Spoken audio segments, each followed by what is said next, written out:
السلام علیکم، میں اقبال شامی پاکستان اکنامک فورم کے حوالے سے بات کر رہا ہوں۔ آج میں تھوڑی سی بات کرنا چاہ رہا ہوں، یہ جو ابھی 3-4 سزائیں ہوئی ہیں پی ٹی آئی کے جو لیڈر ہیں ہمارے عمران خان صاحب، اس کے بارے میں کہ توشہ خانہ کیس تھا، پھر دوسرا سائفر کیس تھا، پھر اس کے بعد یہ جو عدت والا کیس چلا ان کا جو خانگی اس کے بارے میں تھا۔ تو میں اس سلسلے میں یہ بات بتانا چاہتا ہوں کہ ٹھیک ہے، اس کے اوپر دونوں طرح کی رائے آئی، کہ کچھ رائے ایسی آئی جو کہ نیگیٹو تھی، کچھ پازیٹیو تھی، لیکن اس سلسلے میں کچھ تھوڑا سا ہمیں بڑا حقیقت پسند ہو کے سوچنا پڑے گا۔ وہ یہ ہے کہ ہمارے جو کچھ نہ کچھ وہ کہتے ہیں نا، جہاں کہیں دھواں ہوتا ہے وہاں پیچھے کو آگ ہوتی ہے، تو قانونی طور کے اوپر ان کے دلائل بن جاتے ہیں، اس میں کوئی شک نہیں، اس میں کوئی شک نہیں کہ سیاسی طور کے اوپر وہ بہت سے ڈیسیژن ایکسیپٹیبل نہیں ہوتے۔ ہمارے یہاں ایک کلچر جو ڈیولپ ہو چکا ہے ہمارے ملک کے اندر، وہ یہ ہے کہ اگر ایک شخص جو ہے وہ میں اگر ایک پارٹی کا حامی ہوں، تو میرے نزدیک اس پارٹی کا جو لیڈر ہے اس سے زیادہ پایوس، اس سے زیادہ صاف ستھرا انسان، یعنی وہ ایک ایسا، ہم اس کو آئیڈیل نہیں بناتے بلکہ اپنا آئیڈل بنا لیتے ہیں، یعنی بت پرستی کی حد تک چلے جاتے ہیں کہ وہ کوئی غلط کام نہیں کر سکتا، اس سے پاسبل ہی نہیں ہے کہ وہ، یعنی وہ یہ تو آپ دیکھیں نا، پیغمبر بھی کبھی یہ دعویٰ نہیں کرتے تھے کہ وہ غلطی نہیں کر سکتے، تو اللہ تعالیٰ معاف کرنے والا ہوتا ہے ہر چیز میں، اللہ غفور رحیم ہوتا ہے۔ لیکن مسئلہ یہ ہے کہ یہ جو ہماری سوچ ہے یہ بڑی ایک خطرناک سوچ بن چکی ہے۔ تو اس میں ہوتا یہ ہے کہ اگر میں کسی بھی پارٹی کو، چاہے نون لیگ کا ہوں، پی ٹی آئی ہوں، پی پی ہوں، نون لیگ والے کے نزدیک جو مسلم لیگ نون کا جو لیڈر ہے وہ کوئی غلط کام نہیں کر سکتا، پی ٹی آئی والے کے نزدیک اس کا بانی عمران خان نہیں کر سکتا، پی کے نزدیک اس کا بھٹو خاندان کوئی غلط نہیں کر سکتا۔ اگر یہ کوئی بھی غلط کام نہیں کر سکتا تھا تو پھر پاکستان انہی لوگوں کے ہاتھ میں رہا نا، 3 ہی پارٹیوں نے حکومت کی ہے، تو پاکستان کیوں اتنا خراب ہو رہا ہے، کیوں اتنی زیادہ اس کی اکنامک تباہی پھیلی؟ تو کچھ نہ کچھ تو وجوہات تھی نا جناب۔ تو اس لیے ہمیں ایک آدمی کو اچھی بری دونوں طرف سے سمجھنا چاہیے کہ انسان جو ہے وہ اچھا بھی ہوتا ہے، برا بھی ہوتا ہے، تو اس لحاظ سے کبھی بھی سیاسی لحاظ سے قانونی ڈیسیژن کو نہیں دیکھنا چاہیے۔ دوسری ان چیزوں میں جو میں نے بڑا غور سے دیکھا، کیونکہ میرا بھی قانون سے بھی تھوڑا بہت تعلق ہے میرا، تو میں یہ جو چیزیں دیکھی ہیں وہ یہ دیکھی ہیں کہ جو بھی آپ جب کورٹ کے اندر آپ کا کیس چلا جاتا ہے تو اس کو بڑا سیریسلی قانونی طور کے اوپر دیکھیں،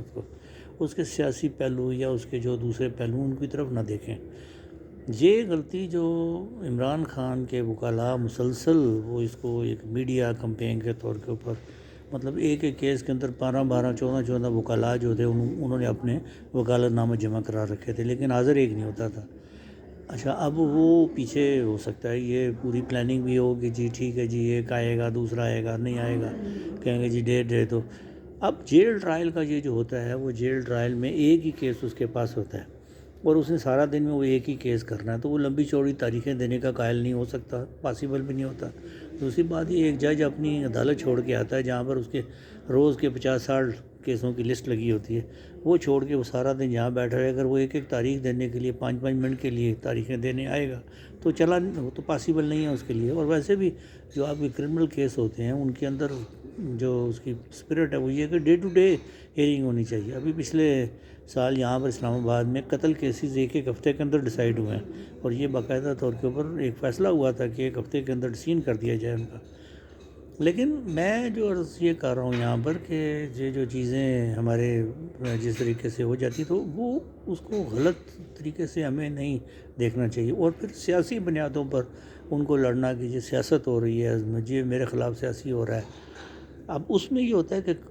جج کو تو اس سے کوئی غرض نہیں ہوتی سیاست کیا ہو رہی، وہ تو دیکھتا ہے بھی قانون کی خلاف ورزی ہو رہی ہے، ایلیگیشن لگا ہے، اگر وہ اسی کے اوپر وہ قانون کے مطابق شہادتیں آ جاتی تو جج کے پاس تو کوئی اور راستہ نہیں ہے اس کے علاوہ کوئی سوچنے کا، وہ کیا کرے گا۔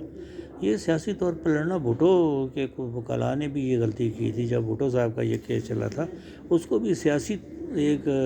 سوچ بنانے کی کوشش کی گئی تھی، بلکہ انٹرنیشنل، کہ جی بھٹو صاحب جو ہیں اسلامک دنیا کے لیڈر ہیں، تھرڈ ورلڈ کے لیڈر ہیں، بھٹو صاحب جو ہیں جی وہ پاکستان کے لیڈر ہیں، سیاست ہے تو ان کو سیاسی بنا، ٹھیک ہے، کوئی شک نہیں ہوگا کہ اس میں سیاست کا ایلیمنٹ ڈیفینیٹلی ہوگا، لیکن چیز ایک قانونی بن چکی، ایک کیس بن چکا، قانونی طور کے اوپر ہی اب آپ نے اس کو حل کرنا۔ تو تو وہ جو چیز ہوئی تو اس کا نتیجہ یہ ہوا کہ وہ بھٹو صاحب کا کیس خراب ہو گیا اور وہ ان کو پھانسی کی سزا ہو گئی. اب یہی چیز جو ہے وہ عمران خان کے ساتھ کی جا رہی ہے. وکلاء یہ جتنے زیادہ تھا جو وکلاء ان کے ساتھ میں نے دیکھے ہیں وہ اس قسم کے ہیں جو زیادہ تر لیڈر ٹائپ کے، اور بہت سے ایسے لوگ ہیں جنہوں نے صرف اپنی ایک بنانے کے لیے اس میں یہ سارا کچھ کیا کہ انہوں نے کہ ہمیں ٹکٹ وغیرہ مل جائیں، ہماری کچھ نظروں میں آ جائیں، سیاست بن جائے، میڈیا میں آ جائیں، اپنا امیج بلڈ ہو گیا. امیج تو بلڈ ہو گیا ان کے، اس میں کوئی شک نہیں. ٹکٹ بھی مل گیا، ہو سکتا ہے کچھ ان میں سے کامیاب بھی ہو جائیں، لیکن وہ جس شخص کی وجہ سے اس کو تو نقصان ہو گیا. اب یہ جو اتنے کیسز کے اندر اس کو سزا ہو چکی ہے عمران خان کو، اب ان میں سے نکلتے کئی سال لگ جائیں گے. اگر یہ چیز ان کے حق میں بھی بہت سی چیزیں چلی گئیں تو تب بھی وہ کئی سال گزر جائیں گے اس کو نکلنے میں. اور کئی سال کی، اب پچھلا ایک کیس جس میں ان کو 3 سال کی سزا تھی وہ ابھی تک اس سے باہر نہیں آ سکے. اب ان کے اوپر صرف یہی کیسز موجود نہیں، اس کے علاوہ وہ 9 مئی کے آ رہے ہیں وہ کوئی 180 کے قریب پرچے ہوئے ہیں، اور وہ بھی سارے کے سارے. اور مطلب جو ان کے جو وکلاء تھے وہ سائفر کیس وہ کہتے تھے یہ صفر کیس ہے، یہ فلانا ہے. اس قسم کی باتیں کرنا قانونی چیز ہے، قانون کے مطابق نہ کیا جائے تو یہ ہوش حواس کے مطابق یہ چیزیں دیکھی جاتی ہیں. لیکن افسوس ہمارے سیاستدان ان چیزوں کو نہیں سمجھ رہے، اور وہ بجائے اس کے کہ وہ اپنے کو بھی امینڈ کرے، وہ صرف اسی کے اوپر ہوتے ہیں کہ ہمارے 5 سال مدت پوری کرنے نہیں دی جاتی. لیکن کچھ حالات بھی ایسے بنا دیے جاتے ہیں کہ وہ لوگ بھی 2 سال کے اندر تنگ آ جاتے ہیں ان سے.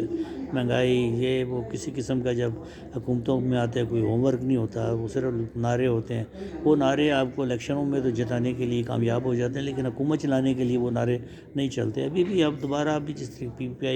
پی کا موٹیو ہے کہ جناب میں روٹی کپڑا مکان، وہی لٹا پٹا نعرہ جو 1970 میں چل گیا تھا، لیکن وہ اس کے بعد پٹ گیا. اب دیکھیں پنجاب میں تو وہ سارا پٹ گیا وہ نعرہ، اور دوبارہ اسی پہ لایا جا رہا ہے. اسی قسم کی ایک سپرفیشل قسم کی چیزیں لوگوں کو دی جا رہی ہے. پی ٹی آئی بھی اسی قسم کا 100 دن کا پلان دے کے 2018 کے تیار تھی. نون لیگ کی بھی کچھ تھوڑی سی بہتری ہوتی، لیکن ان کا بھی ایسا ہی ہوتا ہے. لیکن بہرحال میں یہ دیکھتا ہوں کہ ہمارا جو سیاستدان ہے وہ کسی بھی چیز سے سمجھنے کی کوشش نہیں کر سکتا، اور اس کو کب سمجھنا پڑے گا. ایک پارٹیز ہیں تو پارٹیز کو اس طریقے سے، اگر یہ انگلش ٹریڈیشن ہے تو آپ دیکھیں کہ کنزرویٹو پارٹی جب حکومت میں ہوتی ہے تو کیسے کرتی ہے، اپوزیشن میں ہوتی ہے کیسے کرتی ہے، لیبر حکومت میں ہوتی ہے کیسے کرتی، وہاں ہوتی ہے تو اپوزیشن میں کیا کرتی ہے. اور وہ ان کے باقاعدہ وہ ان کی پوری طرح ان کی ایک وہ ہوتی ہے، ایک ٹریننگ ہوتی ہے. وہ ایک تو بہرحال اللہ تعالیٰ ہمیں ہمارے ملک کو محفوظ رکھے. ملک کو بڑا نقصان ہوتا ہے ان چیزوں کا، تو انہیں سیکھنا چاہیے. بہت شکریہ جناب.